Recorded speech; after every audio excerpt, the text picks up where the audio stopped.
Hi, I'm Dan Taxationist Theft Behrman. I hate taxes so much I changed my middle name to Taxationist Theft. But I didn't do this the way that most people change their names. I didn't go to the courthouse and beg for permission to change my own name because free men don't ask for permission. So I changed it by declaration, and that's how it's filed with the FEC. So I wanna change the game tonight a little bit. I know everybody's here to see who's the most libertarian candidate up here. That's usually the game we play when we do these debates. But I want to change this to something that we all need to ask ourselves. Who is going to resonate? Because the people, sorry to say, the people in this room don't matter. What matters is when we select our nominee, who's going to bring in more libertarians from the left and from the right. I want to read you this email that I got with a $3 donation from Joseph. I don't have much money, but I'd just like to say Dan has so many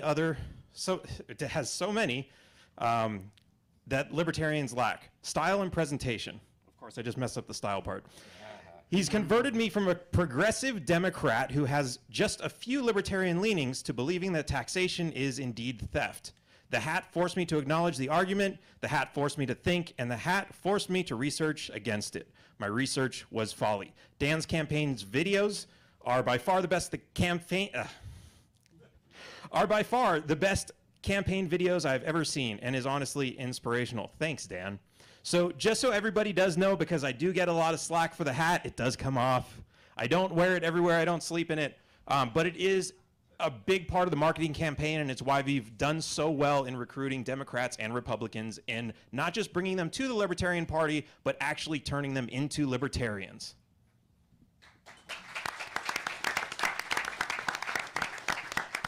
Thank you, Mr. Behrman. Next up is Mr. Behrman. So the first thing we need to do is we need to call bullshit. Everything that they tell us, the reason that they need to close the borders is bullshit. They tell us people are going to come and take our jobs. They tell us people are going to come and be violent. They tell us they're going to bring diseases. I've traveled in and out of just about every continent in this country, in this planet, and when I come home to this country, not a single time have they done the Ellis Island thing where they say, oh, we're going to check you to make sure you have any kind of disease that you're bringing back from Asia or Australia or Europe or Africa. They don't do that. This is all just, yes, there are concerns, but this is all mostly an illusion of fear. Why? So that they can control trade and people. The United States government and their fellow corporations have been robbing every country around the world of their natural resources, and they've left their people there in poverty. And when those people say, hey, we've had enough, we want to come to the United States where all of our resources have gone, we would like for you to share that with us. The United States government and all of the people who they've brainwashed in this country say, I'm sorry, we can't have you here. We don't want to share that wealth with you.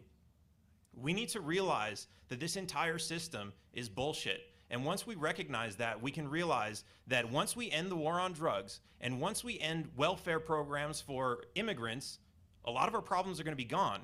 And when people come here, it's not going to be that much of a problem.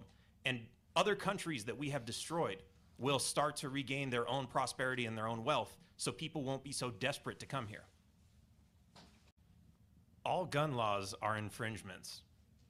And we need to recognize this as a country, and we need leadership that's going to actually say this, not some leadership that's going to say, well, yeah, I like the Second Amendment, but no, we have to recognize that we have a right to keep and bear arms. And as soon as somebody says, well, you have the right to keep and bear and purchase and trade and exchange arms, but that's an infringement.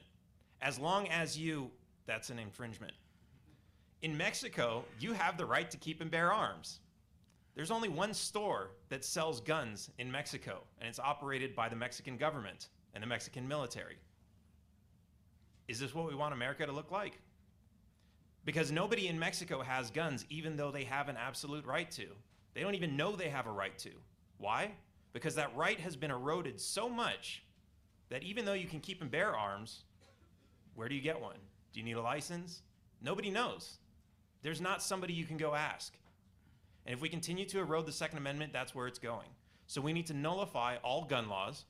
And if states want to make their own gun laws, we need to figure out a way to pressure them to not, and to allow the people not to obey those laws without any legal consequences. So a lot of people say $23 trillion, 24, 22. That really doesn't do it justice. 23,212,265,500 sorry, it's changing really fast. $680,314. In the time it took me to read that number, it's gone up by $1 million. Per citizen, that's $70,000, but not everybody pays taxes. Some are too young, some are retired. That's $187,000 per taxpayer. There is not enough money in the entire world, US money, excuse me, in the entire world, maybe all currencies, to pay off this debt. There is not enough gold in this world to pay off the national debt. It is absolutely impossible. But it's that way by design, because banks are making billions of dollars in interest, and that's exactly what they want, cash flow. But here's the thing, I didn't borrow the money. I don't know about any of you guys, but I didn't receive any money from the federal government that was used to spend on wars and all these subsidies and everything else. I didn't borrow it, I didn't pay for it, I didn't spend it, I didn't receive it, I didn't sign for it. It's not mine, I'm not gonna pay it back, and neither should you. We have to realize that there's a debt ceiling that they somehow always circumvent, but if we stop paying back some of these debts, and the banks realize they're not getting their cash flow, they're gonna stop lending. Now the debt ceiling is not internal, it's external. And that's how you cap the spending. Thank you, candidates. Thank you, Mr. Behrman. So the question is about what would I have done if a missile hit some sort of US base? And the first thing we have to ask is, where was this US base? Was it in the United States? No. And if you look back far enough, like Jacob pointed out, there's a long history between the United States and Iran and many other countries out there. It's really difficult to look at anything, any attack on the United States from any of these countries and say that was unprovoked. We have to understand that the United States has been going at it with Iran since the 1950s. They've been provoking them in all kinds of ways. Why? They want something from them. That's always what it's about. I mean, there are really bad dictators in all parts of the world, like in Africa. I don't know if anybody remembers Darfur. That was kind of a hot topic for a little while, but the media wasn't covering it in the US. Even though people and their human rights were being abused, the United States wasn't going there to stop any dictators. Why? No resources to steal, or they already had some way to get them out. So we have to realize the truth on what's really going on with these foreign interventions, what the United States is really doing to bully these other countries, and we need to stop that. Like Ken said, we need to be the big kids on the block, and we need to start to de-escalate, not continue to escalate. And that's the only way out of this. Thank you, Mr. Behrman. And show your numbers. Because when we show those numbers, whether they get counted correctly or not, whether the ballot box is rigged, all these other conditions, all these other things that they're going to try to do to keep us out, at least they'll know that the times are changing and people are coming to change the way government works. So I actually want to respond to Mr. Chafee's response to this. He says this is about trust in government, and I say absolutely not. This is about power.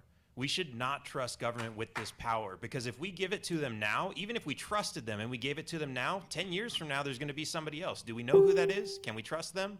No. And this law will have been in place for 10 years, and people are going to say, well, we don't trust the government, but that law's already been passed, so what are we going to do about it? We've already given up the power, and we can't take it back. I also want to say that on healthcare, that's extremely important, and that's something that we need to address right now. But the good news is, we don't have to do anything. We have to stop doing what we are doing. We have doctors here in the United States who aren't allowed to practice because the government says so. Let them practice. That'll drive down the prices. We have medications that are manufactured in the United States, sold in Mexico and Canada for a fraction of the price, and it's illegal to import them back here because the government wants you to pay the high prices in the United States for the exact same thing that was manufactured here. They say it's because of safety. They don't want you to import drugs that they haven't verified and checked out to make sure they're safe and effective, but it's the same thing you're buying here for a higher price. We just need to stop enforcing the laws that are in place. The price of healthcare is going to drop to almost nothing, and people won't need insurance to get the care that they need. Thank you, Mr. Behrman. Mr. Behrman. So we have to ask who signed this contract. This contract is a valid contract. It's got terms in there, and it's got people who signed those contracts. I didn't sign it. Did anyone in here sign it? What happened was states signed it.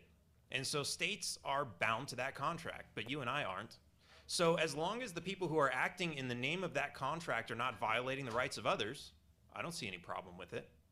Asking me to be the president of this organization in this contract is not asking me to be a president over you. Read the Constitution. It doesn't mention you. You'll see a couple interesting things in there. The power to levy and collect taxes among the states apportioned to their population. Why would they even mention population if, why wouldn't they just say a direct tax equally among every single person? Tax is not levied on the people in those states, it's levied on the states based on how many people they have, because those states signed that contract. We shouldn't be paying. Arguably, we're not even mentioned in that contract except for the 14th Amendment. So we need to really understand what this contract is, and that it's not something that citizens should abide by. Now, one thing Adam said is either the Constitution has created the government we have or it's failed to prevent it. Well, so it doesn't have a right to exist? This bottle exists and it has failed to prevent the government that we have. Does that mean this bottle doesn't have a right to exist? No, it just means that this bottle does not have the right to violate your rights, and neither does the federal government. Thank you. So, like I said before, one of the most important things we need to consider here is how are we going to grow this movement? Because the reality is, if one of us steps out there, no matter how libertarian we are, if we're not able to get Democrats and Republicans and non-voters on board with libertarianism, we're going to continue to get the government that we have, because people think more government is going to solve their problems. My campaign has focused on reaching out to Democrats and Republicans and finding out what issues matter to them and how we can solve them with libertarian solutions. So when they ask me who's going to build the roads, I actually have an answer for them. When they ask me who's going to pay for their health care and their Social Security, I actually have an answer for them. This is one of the most important things that we have. Go to my website, Behrman2020.com. Sign up for the mailing list. We give out more information all the time, as well as information that you're going to see that's convincing Democrats and Republicans why they should vote Libertarian. Also, if you head back to the table in the back, I've got a lot of free information that you can get to show to your friends, Democrats and Republicans, and show them why they should be voting Libertarian. I also have some really awesome taxation and theft hats to support the campaign. Thank you, Mr. Behrman. Ms. Jorgensen.